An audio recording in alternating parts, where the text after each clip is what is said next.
In a few days, I will have the privilege of getting to go on retreat for the year. And it's a time that I really cherish because it's a time that I get to be away with God, and a time that I get to really soak in His presence.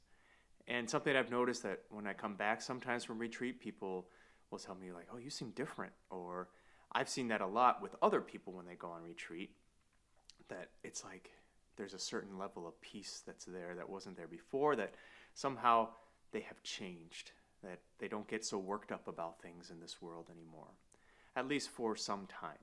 And usually, for me, I know that retreat experience tends to wear off little by little, and I kind of get back into the swing of daily life, and things are kind of go back to where they were, or at least it seems that way. But it kind of goes to a principle that is true biblically, and that should be true for all of us, that when we enter into time with God, when we really open ourselves to Him, we should be different. It should change us in some way, but not so much in a way that we are not ourselves anymore, rather that we are more fully ourselves, that we are more radiantly ourselves.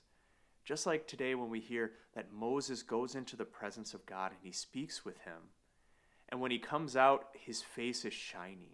His face is like glittery, bright, and he doesn't know it, but the people see him and they're afraid.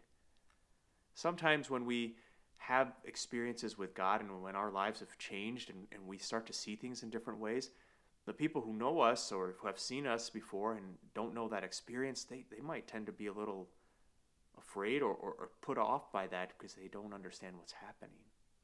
But really what it is, it's us coming into who we truly are. This is a vision for us of who we are called to be, or who we would be for all eternity if we are with God in heaven. The good news is that this doesn't have to come only after some long experience with God on retreat or even on a weekend or something like that, but that He offers us His presence each and every day.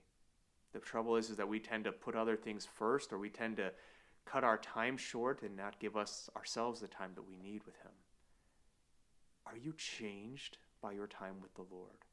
Are you changed when you receive the Eucharist, which is the source and summit, the very essence of Jesus' presence here on earth with us?